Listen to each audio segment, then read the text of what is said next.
ପବିତ୍ର ତୁଳସୀ କ୍ଷେତ୍ର କେନ୍ଦ୍ରାପଡ଼ା ବାଘଡିଆଁ ଗ୍ରାମରେ ଅବସ୍ଥିତ ମା ଗୋଜବାୟାଣୀ ମନ୍ଦିର କହିଲେ ଠିକ୍ ହେବ ନାହିଁ। କାହିଁକି ନା ମାଙ୍କ ମନ୍ଦିର ନାହିଁ, ଗୋଟେ ପକ୍କା ଘରେ ଅଛନ୍ତି ସର୍ବଶକ୍ତିମୟୀ ମା ବାୟାଣୀ। ଘୋର ସଙ୍କଟରୁ ଉଦ୍ଧାର କରିଥାଏ, ସଙ୍କଟ ତାରିଣୀ ବୋଲି ଡାକନ୍ତି ଭକ୍ତ। ଦୟାର ପସରା ମେଲି ବସିଛି ମା ବାୟାଣୀ। ଦୟା ହବ ଯଦି ତାର ଗୁଙ୍ଗା ବି କହିବ କଥା। ଭିକାରୀକୁ ବି କରିଦେବ ଧନୀ, ପ୍ରଜାକୁ ବି ରାଜା ବନେଇଦେବ। ବାଇ ଠାକୁରାଣୀ ବୋଲି କୁହନ୍ତି ସମସ୍ତେ, ସ୍ୱୟଂ ମାତା ମହାଲକ୍ଷ୍ମୀ। ବାୟାଣୀ ପରି ନିଃଶବ୍ଦ ରାତିରେ ବୁଲେ ଘରେ ଘରେ।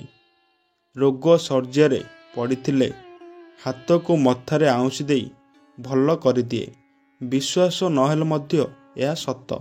ଆଗରୁ ମାଙ୍କ ମହିମା ଏତେ ଥିଲା ଯେ ରଥଯାତ୍ରା ପରି ଲୋକ ଭିଡ଼ ଲାଗିଥାଏ। ସୋରିଷ ପକେଇଲେ ତଳେ ପଡ଼ିବନି। ଏବେ କାହିଁକି ଭିଡ଼ ଜମୁନି? ମା ବାୟାଣୀ ଭିଡ଼ିଓ ଏହି ଚ୍ୟାନେଲରେ ଅଛି, ଯାଇ ଦେଖିପାରିବେ। ମା ବାୟାଣୀ ହେଉଛନ୍ତି ଜୀବନ୍ତ ଠାକୁରାଣୀ। ମାଙ୍କ ଶରଣରେ ଯିଏ ଆସିଛି ସିଏ ଅନୁଭବ କରିଛି। ଆପଣ ଭାବୁଥିବେ ମା ଯଦି ଭଲ କରିଦିଅନ୍ତି ମେଡ଼ିସିନ କାହିଁକି ବାହାରିଛି? ମା ପାଖକୁ ଗଲେ ଭଲ ହୋଇଯିବ। ଶୁଣନ୍ତୁ ଆଜ୍ଞା, ମନୁଷ୍ୟ ହେଉ କିମ୍ବା ଦେବୀ ଦେବତା ନିଜର କର୍ମଫଳକୁ ନେଇ ଭୋଗିବାକୁ ପଡ଼ିଥାଏ। ଆର ଜନ୍ମରେ କିଛି ପାପ ପୁଣ୍ୟ କରିଛନ୍ତି, ଏହି ଜନ୍ମରେ ପାପ ପୁଣ୍ୟ ମିଶିଥାଏ, ସେହି ହିସାବରେ ଦଣ୍ଡ ମିଳିଥାଏ। ଯଦି ଏହି ଜନ୍ମରେ ଅଧିକ ପୁଣ୍ୟ କରିଛନ୍ତି ତାହେଲେ ପାପ କ୍ଷୟ ହୋଇଯାଏ ଏବଂ କୌଣସି ସଙ୍କଟ ପାଖ ଲାଗିନଥାଏ। କେବଳ ମନ୍ଦିରରେ ଦାନ ଦକ୍ଷିଣା ଦେଇ ଦୀପ ଜାଳିଦେଲେ ପୁଣ୍ୟ ପ୍ରାପ୍ତ ହୋଇନଥାଏ। ଅସହାୟ ଦୁଃଖୀ ଗରିବ ଲୋକଙ୍କୁ ସାହାଯ୍ୟ ଏବଂ ହସ ଟିକିଏ ଫୁଟେଇ ପାରିଲେ ତାଠୁ ପୁଣ୍ୟ ସଂସାରରେ କିଛି ନାହିଁ।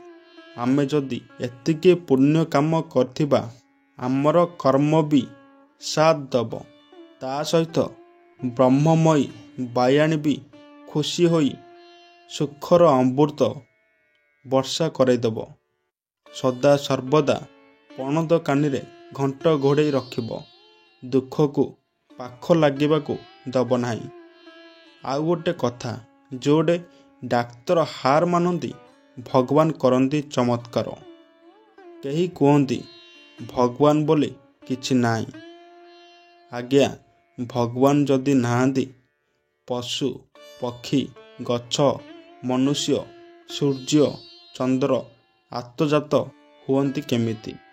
ଏହିସବୁ ସୃଷ୍ଟି କରିଲା କିଏ? କ'ଣ ମନୁଷ୍ୟ ଏହିସବୁ ତିଆରି କରିଥିଲା?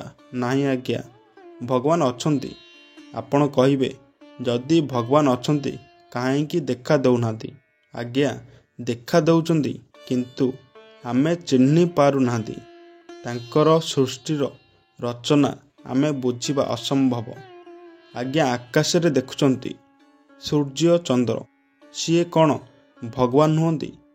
ଯେତିକି ଦେବୀ ଦେବତା ଅଛନ୍ତି ସେମାନଙ୍କର ଉର୍ଜା ଶକ୍ତିରୁ ତିଆରି ହୋଇଛି ଏହି ସୃଷ୍ଟି। ଆମ ଦେହରେ ଯେଉଁ ଆତ୍ମା ଅଛି କାହା ଆଦେଶରେ ରହିଥାଏ? ଭଗବାନଙ୍କ ଆଦେଶରେ। ଆମେ ସବୁ ମାୟାଜାଲରେ ବାନ୍ଧି ହୋଇ ରହିଛନ୍ତି। ତାଙ୍କର ମାୟା ସୃଷ୍ଟିର ରଚନା ବୁଝିବା ସାଧାରଣ ମନୁଷ୍ୟ ପାଖରେ ସମ୍ଭବ ନୁହେଁ। ଭଗବାନଙ୍କ ସୃଷ୍ଟିର ରଚନାକୁ ଆକ୍ଷେପ କରିବା ଆମର ଅଧିକାର ନାହିଁ। ମରିଲେ ସେହି ଭଗବାନଙ୍କ ସୃଷ୍ଟିରେ ହିଁ ଲୀନ ହେବା।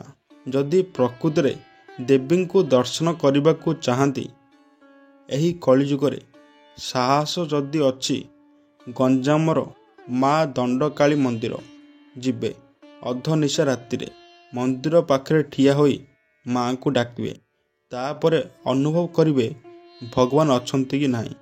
ଜୟ ମା ବଜ୍ର ମହାକାଳୀ ଗୋଜବାୟାଣୀ, ଜୟ ମା ଦଣ୍ଡକାଳୀ।